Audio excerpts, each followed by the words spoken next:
Hello and welcome to this short input on whole school or college approaches to supporting wellbeing in the context of the COVID-19 pandemic.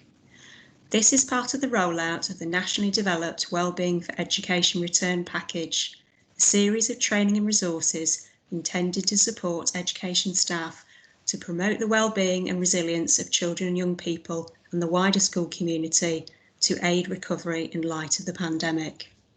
So here we are, me, Sarah Cooley and Rachel Morris from Salford Educational Psychology Service. You may have attended the Wellbeing for Education Return training delivered in the autumn term of 2020. These slides form part of that training. This video stands alongside 5 other videos covering key sections of the training, which include resilience, staff wellbeing, bereavement and loss, and anxiety and low mood. Please do have a look at these. There are also drop-ins planned for the spring term of 2021, covering topics and themes which have been highlighted by staff within your local area.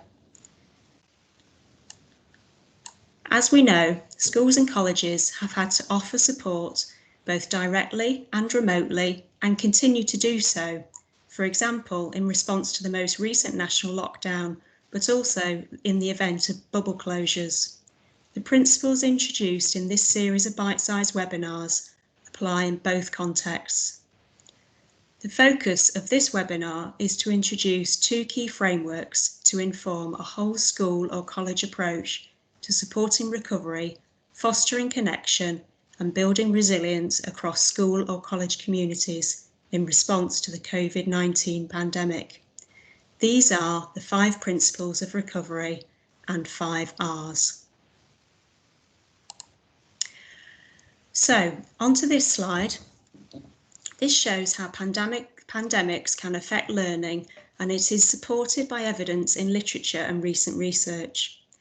The notion is that the pandemic also invokes positive responses as well as bringing all the obvious negatives. For example, increased compassion, opportunities for new learning and relationships, and increased flexibility in thinking and coping skills.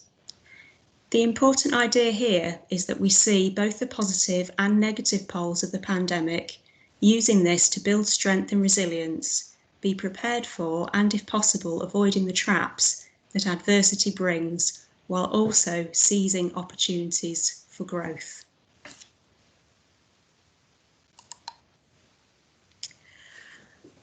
What supports recovery when well-being is challenged? Well, the key idea here is that, in the first point, in any traumatic or stressful context, most people do fine with the social supports in place and ordinary everyday support of peers, friends and family. The second point is that there are a smaller number, in the region of 10 to 20%, who may struggle more and need additional support. Those are marginalised, isolated or otherwise at risk children or young people.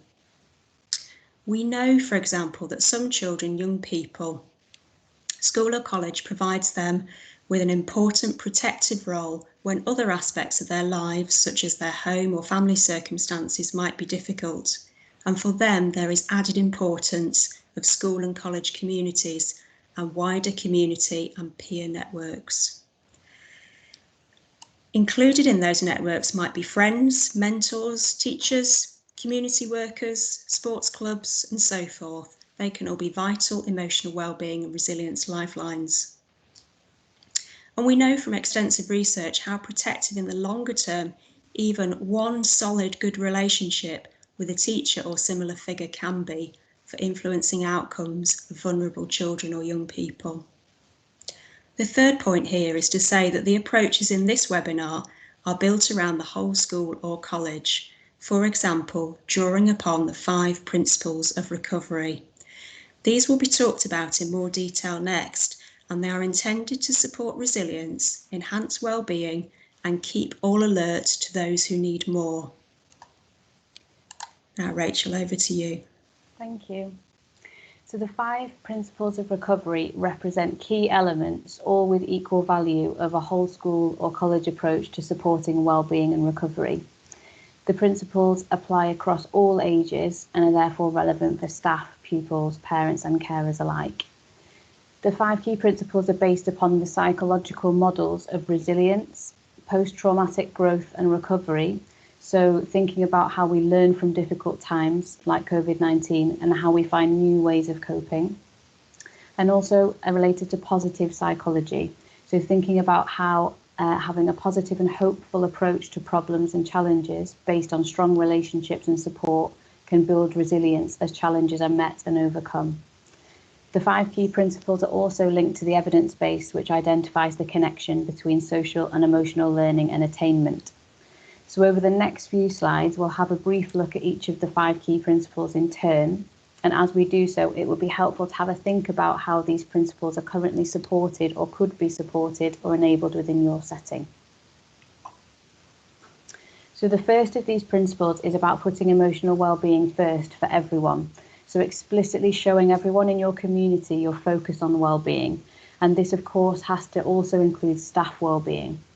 Many of you will be embedding social and emotional learning through the curriculum and using a recovery curriculum, which is likely to have focused or included some or all of the elements that are identified on the slide.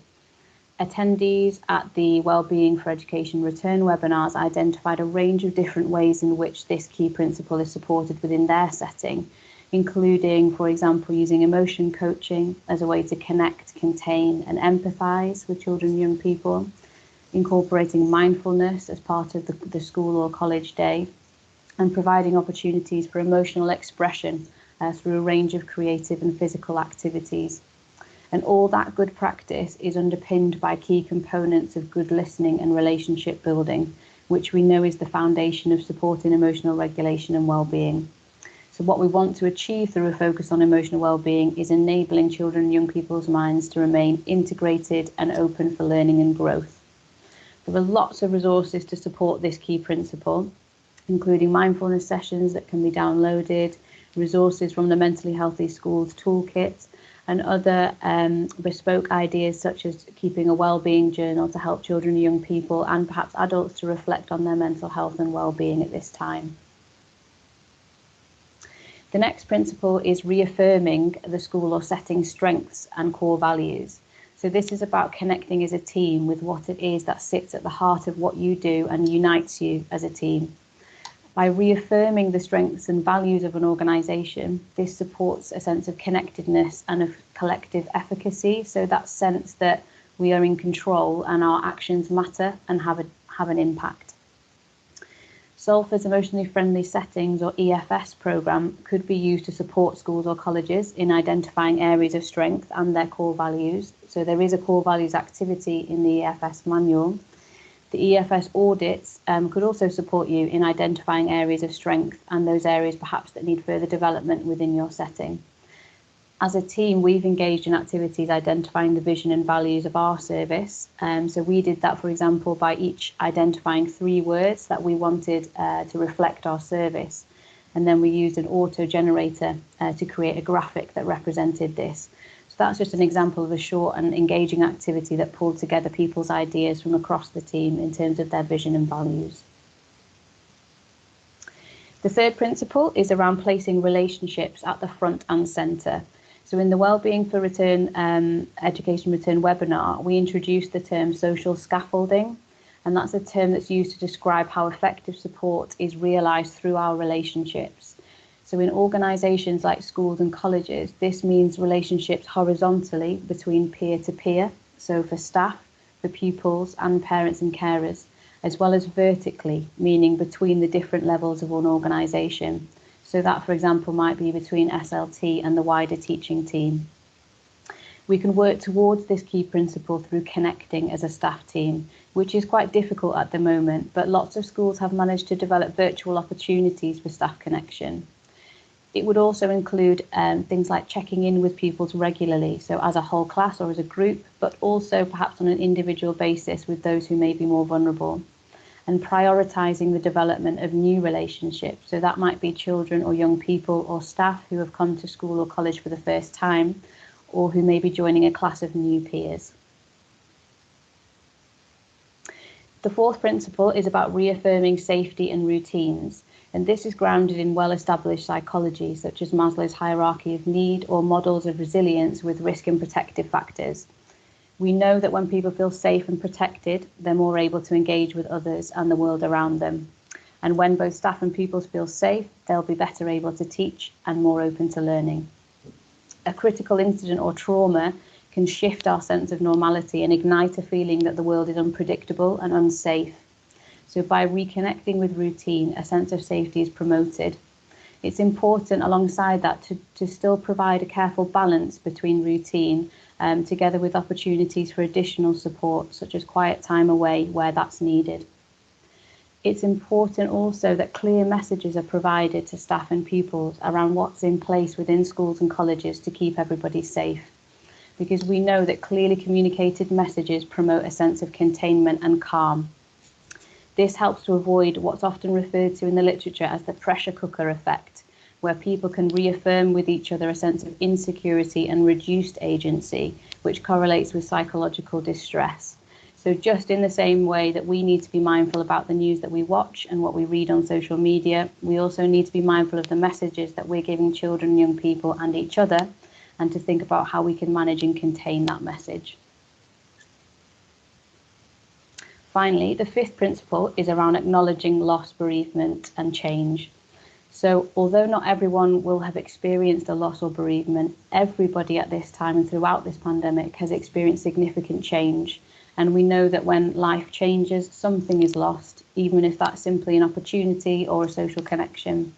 There are also changes to people's working patterns or arrangements, which can impact on workload and stress levels.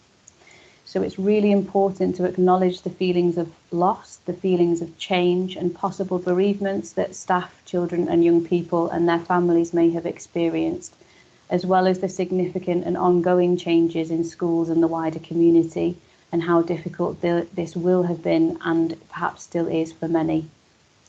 There is a bereavement and loss recording which will be helpful in further planning support in this area, so we encourage you to have a look at that recording as well. This slide's been adapted from the Whole School Send document, which is linked, referenced on the slide here, and it shows how we might map questions that we want to ask ourselves onto the 5 key principles of recovery to support that whole school and college approach in recovery from a crisis. We might also want to ask these questions to children, young people or parents, perhaps either in groups or on a one-to-one basis. So as has already been highlighted, the core principles apply across all ages, but the word and level of complexity of the prompts that you can see on this slide in each area can be adapted according to the age or stage of the individual or group that you're working with. Back over to you, Sarah. Thank you. So, relationships are pivotal. We learn through interactions and relationships. Repeated experiences then become habits. These become wired in our brains, and this cycle increases the chances of us repeating these habits. The habits and wiring can improve and support resilience and well-being. So every interaction matters, but we're not necessarily looking at intensive interventions. Simple conversations can be so effective.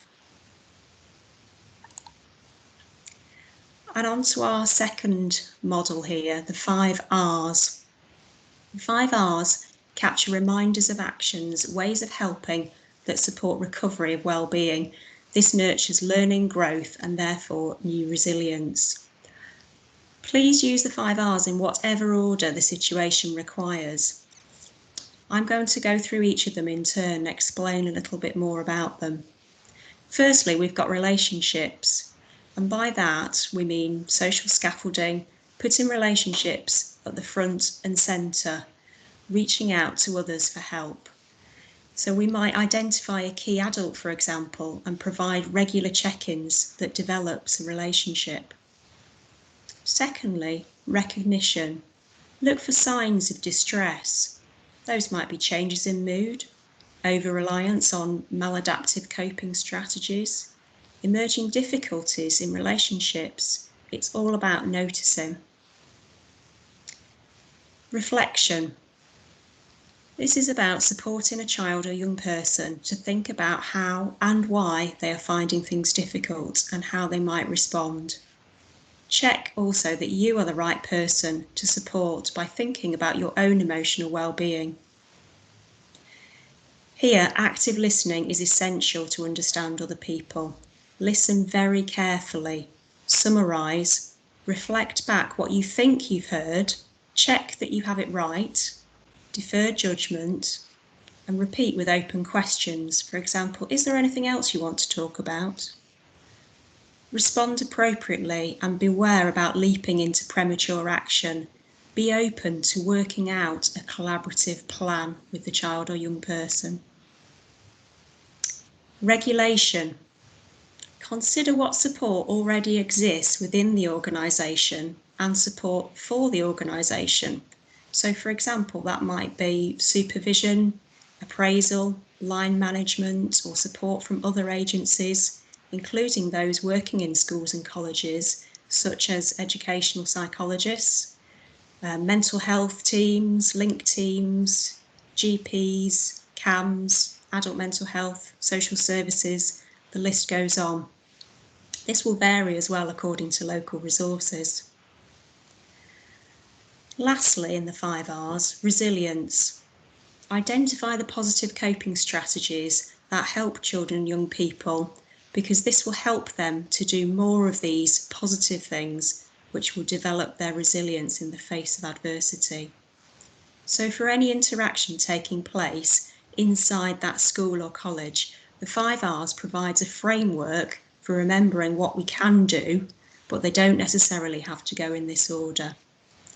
So that is, to recap, help the relationship, listen and reflect carefully, recognise and look out for needs and cues, support regulation of emotions so that things are manageable, and in doing so, support new habits of resilience. Thanks very much everybody for listening, and please do have a look at the other bite-sized webinar videos available. Thank you.